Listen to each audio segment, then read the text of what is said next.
Hey folks, it is May 17th, I think, 2019, here in front of the famous 7-manual console, the mighty midmer-losh organ, all 7 keyboards and 1,000-some stop tablets and pedal.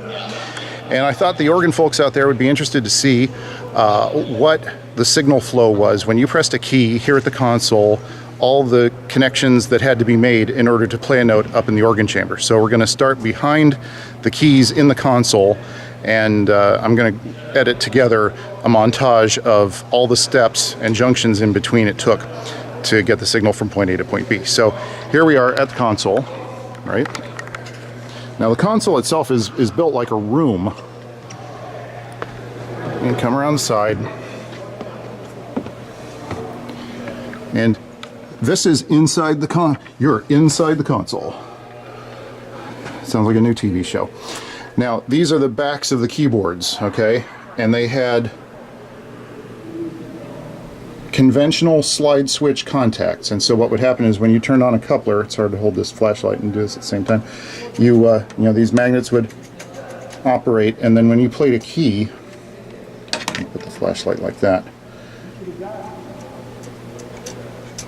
the keys would intersect the small contacts, okay? So you have 7 keyboards worth, and every coupler had a separate slide switch. And each manual has a different number of slide switches, of course, and if you come over here, you can see the numbers for the choir, great, swell, etc., and the couplers are labeled on the edges there, okay? So every one of those magnets represents one coupler. So you play a note here, and then the signals would go down into the sub-basement. You remember the Nooks and Crannies video there from last time? There's a huge area of junction boards where the 7-manual, the 5-manual, and the original 3-manual console that was used when the organ was being built for testing all join down there. Okay, so from the key contacts that go down into the sub-basement, they all join. There's no active circuitry down there, it's just a junction board. Then they come back up 4 floors, I guess 4, up into this switching room, which is adjacent to the grate chamber, where they meet into this junction here. So basically this is all the key contacts from all the manuals for all the consoles that have been here. And you can see the new cables there on some of these junctions that go from the Opus 2 system, which is now actually driving the organ. Okay, so from there, the signals come into this relay box, what they called a keyer room. This, oh, there went my phone. Oh well, I'll get that later.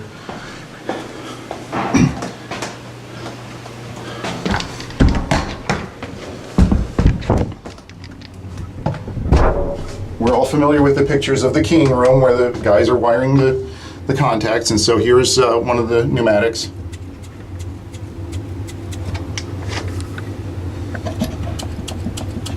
Okay, so you look at all those hundreds of contacts there. So from the key, we've gone to one junction to another junction to this keying room, right, which is pressurized when the organ is on, so it can be adjusted in operation.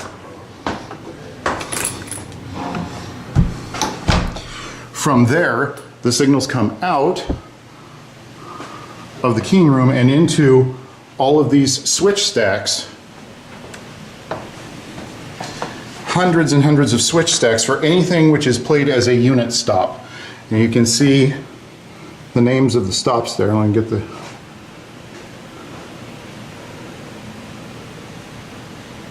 See? So you have this room full of switches and switches and switches and switches. Now, if it's not a unit stop, it goes straight up to the Pitman chest, well, their version of the Pitman chest.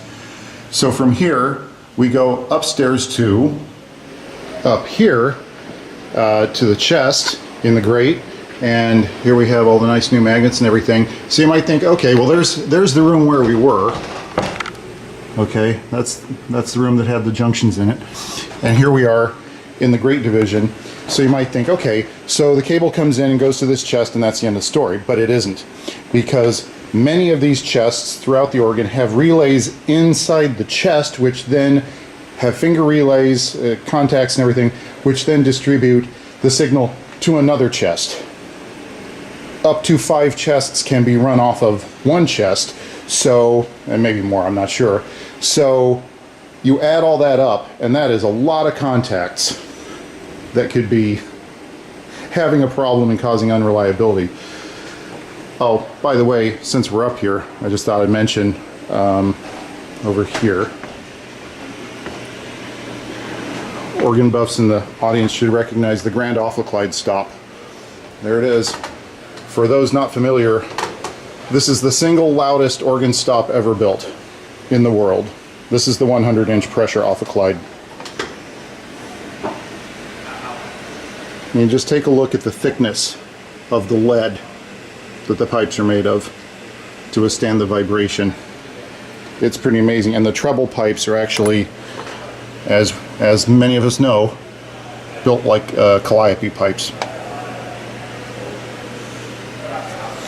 So anyway, it takes a lot of steps to get the signal from the console up to the organ, and I think that demonstrates it pretty well. So I'm up here in the Great Division. After I filmed all that stuff down below, I found out that there was a chest apart up here. See the football team down there?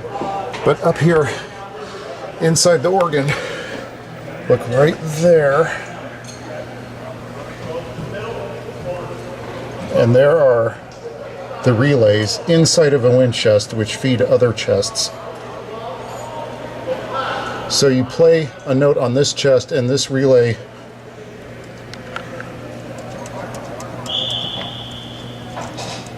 will make, and then the additional contacts in there will send signals out to another chest, and so on and so on and so on. But there's a perfect example, and see, it's not just one. There's more relays there, and there, all the way over to the primary over here, which I guess there's nothing over there. But inside this chest there are several off-note relays, and they all have to work perfectly for everything to play. And for the most part they do, but boy, what a lot of maintenance. So I just thought I would add this little bit onto the video to clarify that.